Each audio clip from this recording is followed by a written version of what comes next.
Welcome to my 4 Knights Jax guide. With the removal of Trundle and Pantheon, we have to play Jax and skirmishers in a different way, and in this video I'll show you the new build, new itemization, how to play the early, mid, and late game, and then I'll go over some in-depth positioning examples.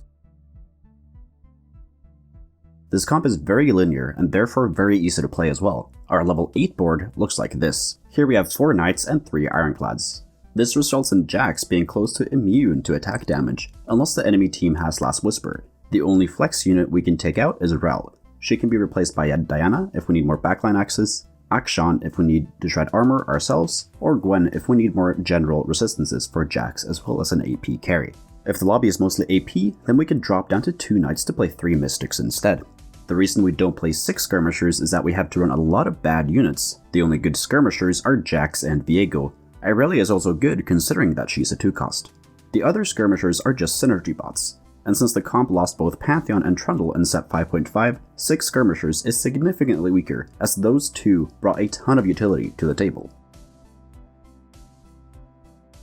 Jax is our main carry, so we prioritize making items for him first. He has one core item, and that is Bloodthirster. This is to make sure he keeps healing and gets an even higher effective HP with a Knight and Ironclad synergy. Hand of Justice can be a replacement, but it is significantly weaker as we can get screwed by rolling damage instead of healing. The second item wants to be a damage item. This can be Last Whisper, Hurricane, IE, or Deathblade. Last Whisper is great if the lobby has Ironclads, and it also doesn't make you reliant on hitting Akshan later. Hurricane is great, as it makes you hit a second target and lets you keep dealing damage in case you get stuck on a tank. IE increases your damage output and scales well with the Skirmisher trait. Deathblade is good, especially if you pair it with Hurricane. This item gives your Jax a lot of DPS, and also gives him an insane amount of AD after he's taken down 1 or 2 units. The third item wants to be a defensive item or another damage item. The defensive items for Jax are QSS or RFC. GA can also work, but it's not as good as the other 2. If you need another damage item, grab one of the ones listed as the second item. The reason we don't always need a defensive item on Jax is because we want to position around CC, and we can also utilize items like Banshee's Claw and units like Gwen to give him more CC resistance. Your other items will go on your strongest frontliner. This will be Rel, Galio, or Garen in most cases. Also late game, giving mana and AP items to Viego can also help a ton. If you get a Spatula, the best item to make is either Skirmisher or Cavalier Spat. Cavalier gives you more frontline, and Skirmisher allows you to cut Irelia for a stronger frontline. Here's my tier list for the best Radiant items for this comp. Some of these might move up or down a tier depending on what the lobby is playing and the items you've already made. The carousel priority for this comp is Bow, Sword, Glove, then Cloak. This comp uses a decent amount of 2 cost units, so we always want to play those in the early game if possible. The best opener for this comp by far is Sentinel Skirmisher, and some other great openers are 2 Knights and 2 Cannoneers, or Callista with Redeemed or Abomination. Once we have found our comp, we need to make items, and as a general rule, we want to make an item if we have 4 or more components. Some good items to build in the early game that transition well into Jax late game are BT, Bramble, Declaw, Hodge, IE, Last Whisper, Warmogs, and Banshee's Claw. The reason we don't slam RFC or Hurricane is because those 2 items are not very flexible, and we're locking into Jax a little bit too early. Your early game strategy will depend a lot on how good your opener is. In some games you play for a win streak, and in some games you play for a loss streak. If you want to learn more about how to play the early game, check out my guide where I go in-depth on the subject.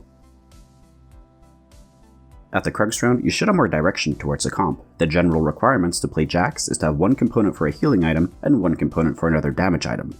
The units we have don't really matter, but we definitely prefer to have Irelia and some Knights already. During the mid game, you always want to hold Jax if you're not playing him, and you want to hold the other units as well if you don't lose eco for holding them.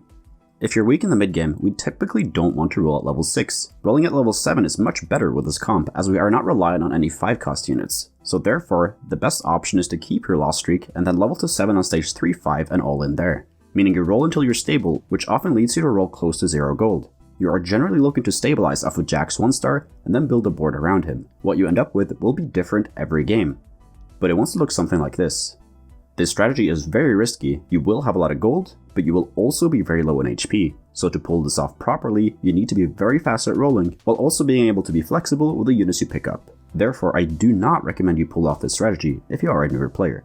During the mid game, it is important to scout. This is so we can see how many other people are playing Jax. This comp can support 2 to 3 players at max, so if you see more than that going for it, consider pivoting to another comp like Yasuo, Lucian, or even Aphelios. At the Wolves round, you want to be level 7, and from here you have two different options. You can either roll at level 7, or you can go for a fast 8. Since we're not relying on any 5 costs with this comp, rolling at 7 is acceptable. However, it is still preferred to roll at 8 since we have a higher chance to 2-star our 4 cost units there. And we also have the chance of hitting 5 cost units like Akshan in case we need them. The games where you roll at 7 are when you're around 70 HP or lower, you're lost streaking, or if a lot of other players are rolling down here as well.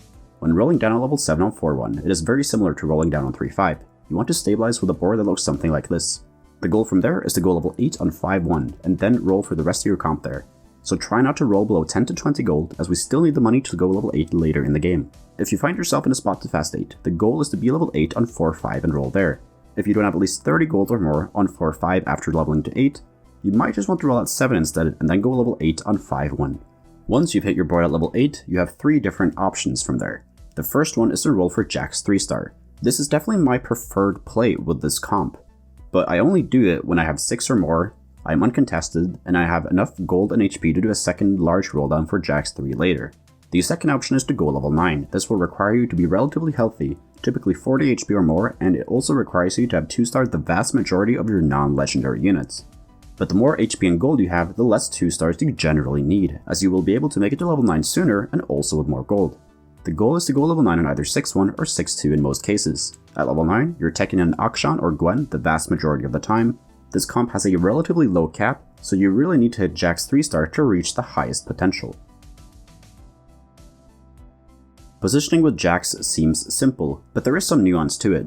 Jax's biggest weakness is burst damage. Since he will have a healing item most of the time, you can always heal back up from small instances of damage. Therefore, we want to avoid him from taking big bursts of damage or getting CC'd so he can't heal back up. To demonstrate this, let's look at some in-depth positioning examples. Against the first guy, the big threat is Lucian. We have Thresh to be Lucian bait so that he ults away from our Jax, and he will also be targeted by Akshan after he spins. Viego is jumping the enemy Lucian. Rel is positioned to shield our Viego, to stun Lucian and Senna. Galio is positioned to taunt the Nautilus so that he doesn't stun our Jax once he walks up. Jax is second row so that he doesn't take initial aggro from Akshan or Lucian. Against the second guy, the big threat is Heimerdinger. Viego is jumping on the Heimer, Thresh is being the A-bomb bait, Galio is taunting Volibear to not jump on the Jax, Rel is stunning the entire frontline, Jax is as far away from Volibear as possible to not have his shields broken. Against the third guy, the big threat is Vel'Koz. Viego is jumping the backline, Thresh is hooking Lux, and Vel'Koz if the fight goes long. Galio is once again taunting away the Volibear from Jax. Jax is on the same side as Vel'Koz to get backline access quicker. Thank you so much for watching. If you learned something, please leave a like and subscribe to the channel. Comment down below what video you want me to make next, and if you want to get better at TFT, join the Discord. We got over 3,000 other players there who are hungry to climb. And if you want to get coached by me, the information is over on the Discord server as well. So take care, and see you in the next video.